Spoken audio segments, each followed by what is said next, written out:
Subscribe कीजिए हमारे YouTube channel को और बेल आइकन को दबाइए लेटेस्ट टेक्नोलॉजी वीडियो सबसे पहले देखने के लिए। दोस्तों आज की इस वीडियो में हम सीखने वाले हैं एक्सेल में अटेंडेंस रजिस्टर कैसे मेंटेन करते हैं।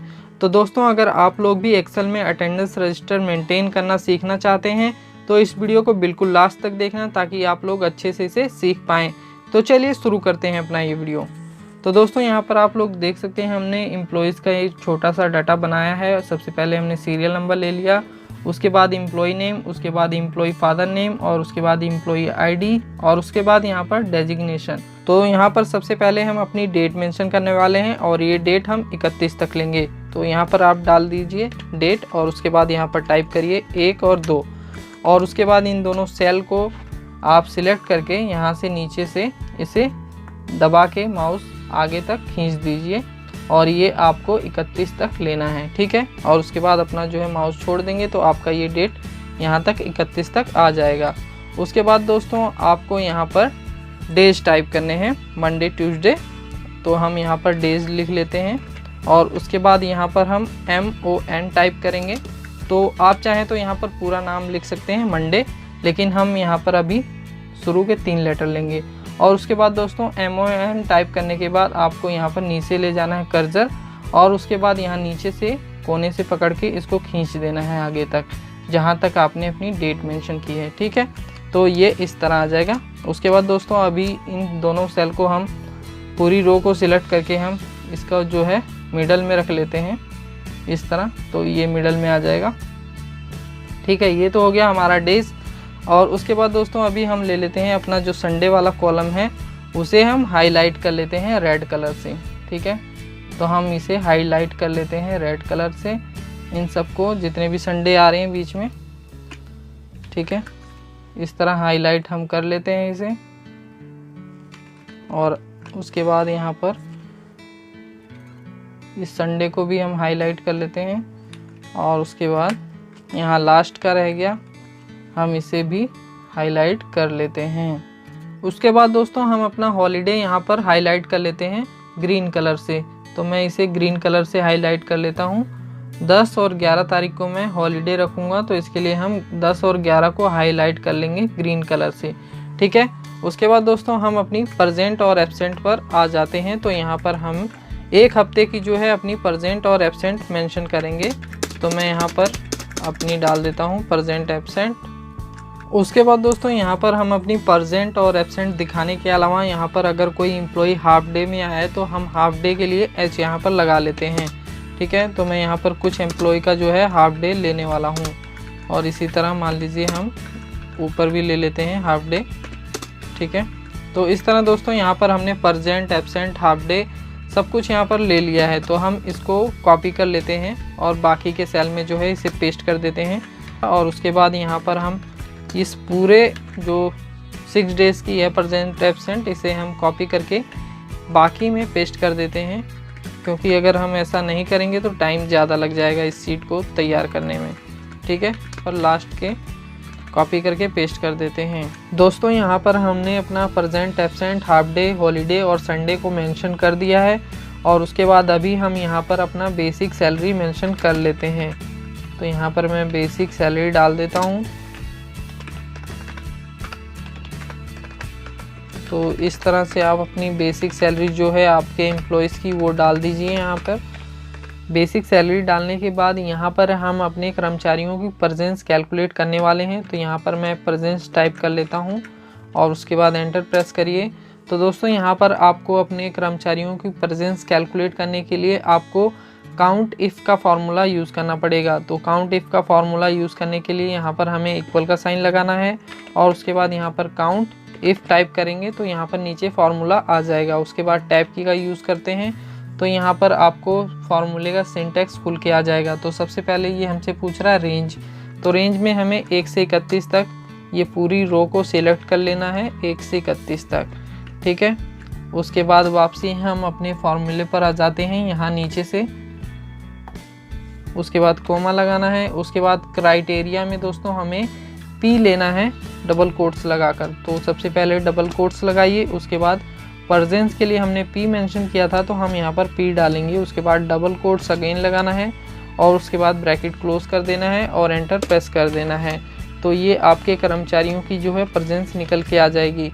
उसके बाद दोस्तों यहाँ पर हम अपने कर्मचारियों की जो है हाफ डे यहाँ पर मेंशन कर लेते हैं। तो मैं यहाँ पर हाफ डे टाइप कर लेता हूँ और उसके बाद एंटर प्रेस करिए। तो यहाँ पर हम अपने कर्मचारियों की हाफ डे कैलकुलेट करने के लिए अगेन काउंट इफ का फॉर्मूला यूज़ करने वाले हैं। तो इसके लिए हम इक्वल का साइन लगाएंगे और उसके बाद यहाँ पर काउंट इफ़ और उसके बाद टैब की का यूज़ करेंगे। उसके बाद ये हमसे पूछ रहा है रेंज, तो रेंज में हमें अपने पूरे 1 से 31 तक सिलेक्ट करना है, जो हमारे डेज़ हैं उनको सिलेक्ट करना है। तो यहाँ पर हमने 1 से 31 तक सिलेक्ट कर लिया और उसके बाद हमें वापसी अपने फॉर्मूले पर जाना है और उसके बाद यहाँ पर कोमा लगाना है और क्राइटेरिया में हमें एच मेंशन करना है, क्योंकि यहाँ पर हमने हाफ डे के लिए एच मेंशन किया था। तो यहाँ पर हम डबल कोट्स लगाकर एच टाइप करेंगे और यहाँ पर अगेन डबल कोट्स लगाएंगे और उसके बाद अपना ब्रैकेट क्लोज कर देंगे।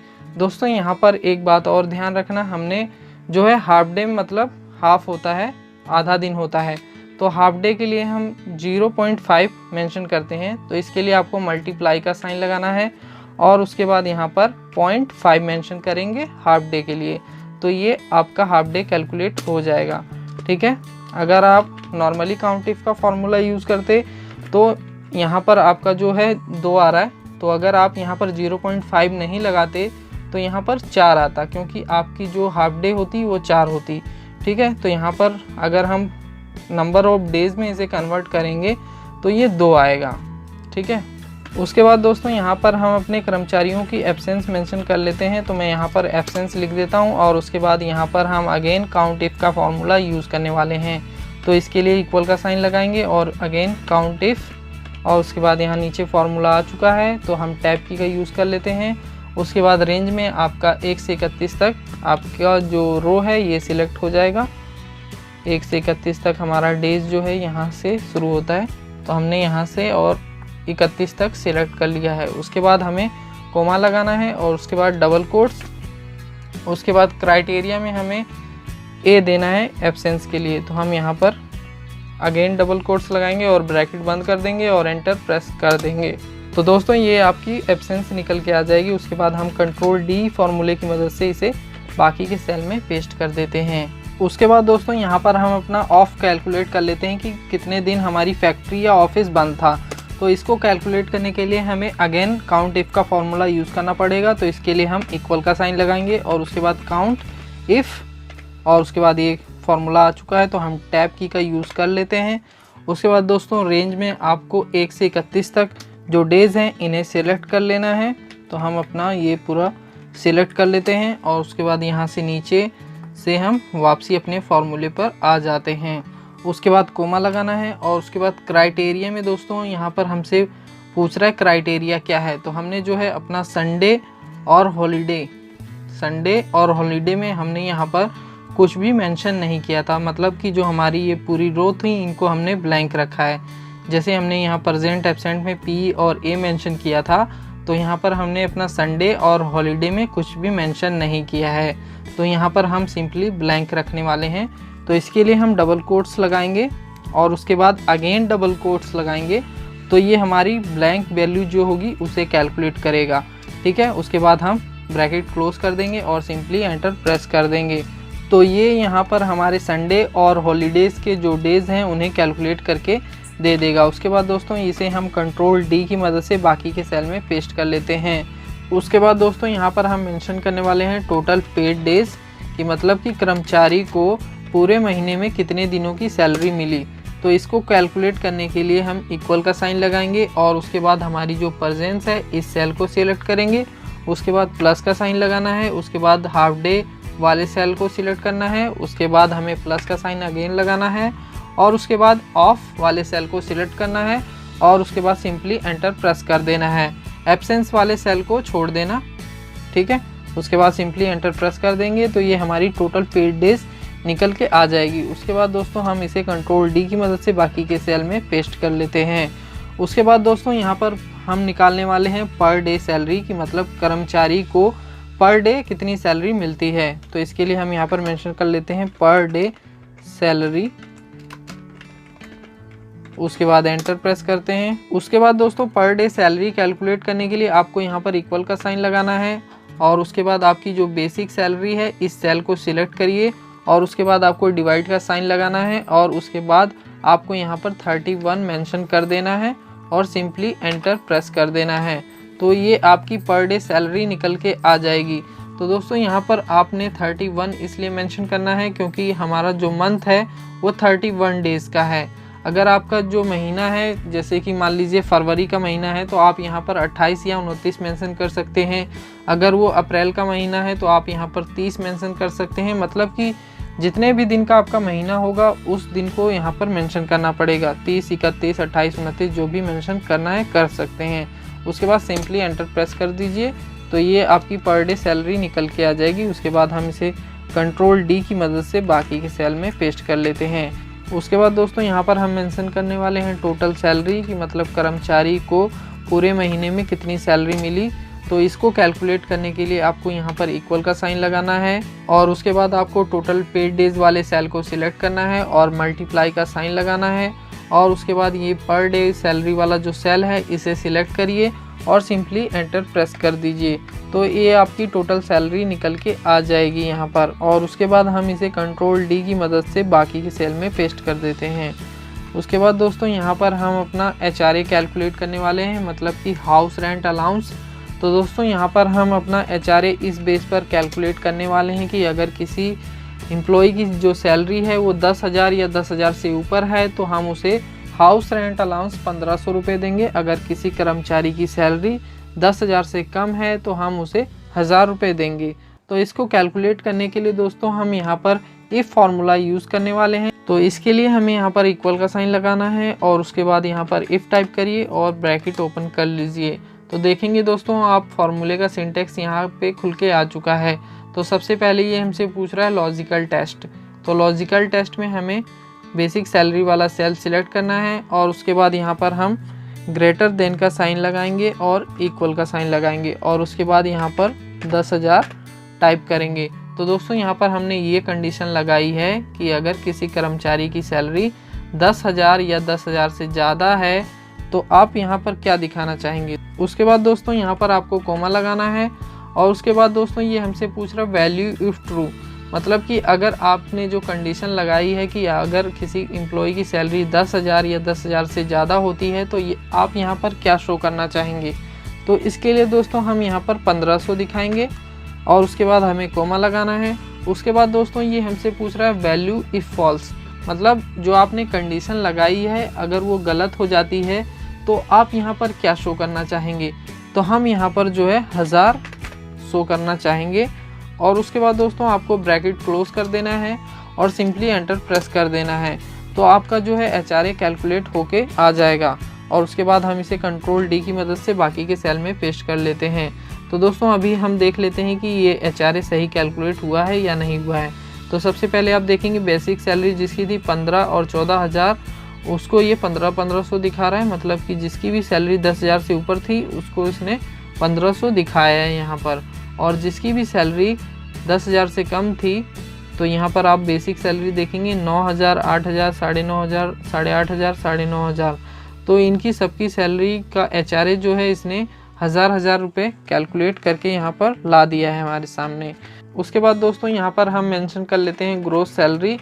दोस्तों ग्रोस सैलरी को कैलकुलेट करने के लिए आपको यहाँ पर इक्वल का साइन लगाना है और उसके बाद आपकी जो टोटल सैलरी निकल के आई थी उसे सिलेक्ट करिए और उसके बाद प्लस का साइन लगाइए और HRA जो है इसे इस सेल को सिलेक्ट कर लीजिए और एंटर प्रेस कर दीजिए। तो ये आपकी जो है ग्रोस सैलरी निकल के आ जाएगी।